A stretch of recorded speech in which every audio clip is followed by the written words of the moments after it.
Hello friends, क्विकलेट के YouTube channel पे आप सभी का वेलकम है।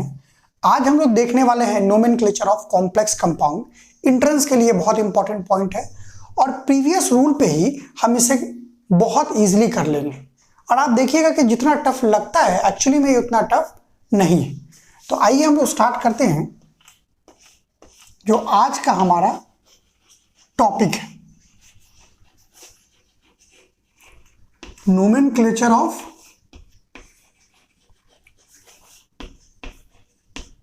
Complex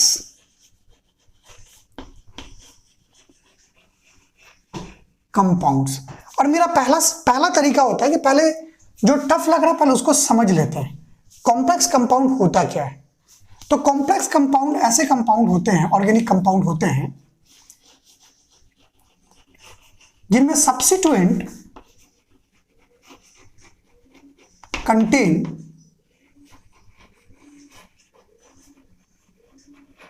substituent.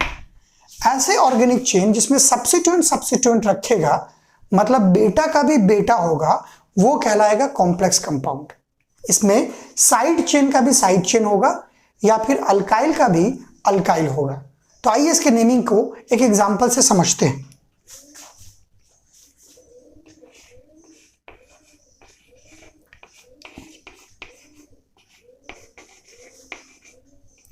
BR क्या आपको पता है ना, फंक्शनल सब्स्टिट्यूएंट।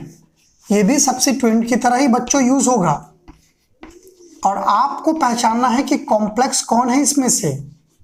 यही आपका मेन टारगेट है नेमिंग में। रूल कभी नहीं बदलेगा।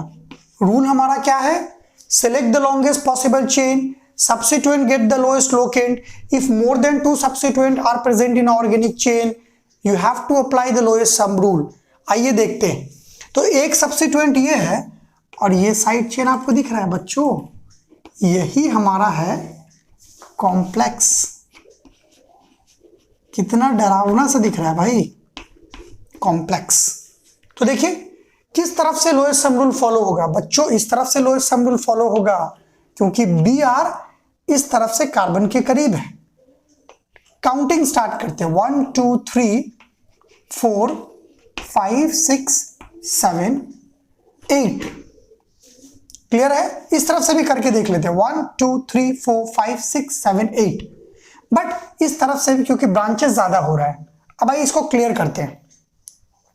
सबसे पहले आप अल्फाबेटिकल ऑर्डर में जो नॉर्मल अल्काइल ग्रुप है उसको लिखिए। पहले ब्रोमो को लिखते हैं, 2 ब्रोमो। अब कॉम्प्लेक्स को लिखेंगे क्योंकि और तो कुछ बचता नहीं है। तो कॉम्प्लेक्स कितना पे पहले वो देखिए, 4 पे है, 4 पे। और कॉम्प्लेक्स आपको सबसे अलग नजर आ रहा है। कॉम्प्लेक्स के नेमिंग में कॉम्प्लेक्स को पहचानना भी बहुत इजी है। कॉम्प्लेक्स को हमेशा हम लोग एक ब्रैकेट के अंदर लेते हैं। देखिए ब्रैकेट ओपन किया। अब कॉम्प्लेक्स में भी हम लोग इस साइड चेन को पेरेंट मानेंगे और इसमें भी नेमिंग करेंगे। तो देखिए ये कहां से जुड़ा हुआ है, 4 से, तो लंबा चेन इसमें भी बनाएंगे, 1 2 3, 3 कार्बन का लंबा चेन। और ये होगा सब्स्टिट्यूएंट का सब्स्टिट्यूएंट, ये मिथाइल।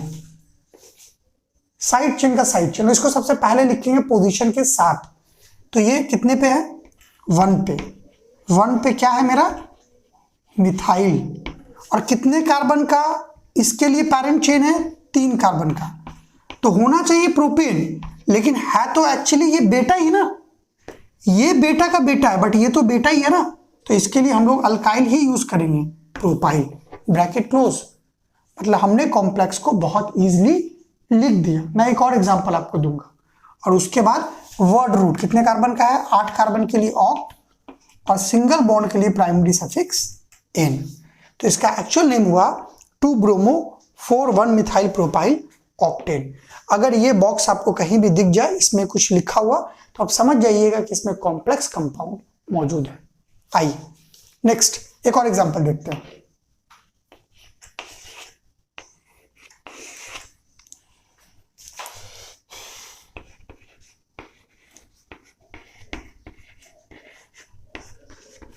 घबराइएगा मत, क्योंकि अब लेवल हम लोग अप करेंगे, या आपको क्वेश्चन से दिख रहा होगा हम लोग अप ऑलरेडी कर चुके हैं।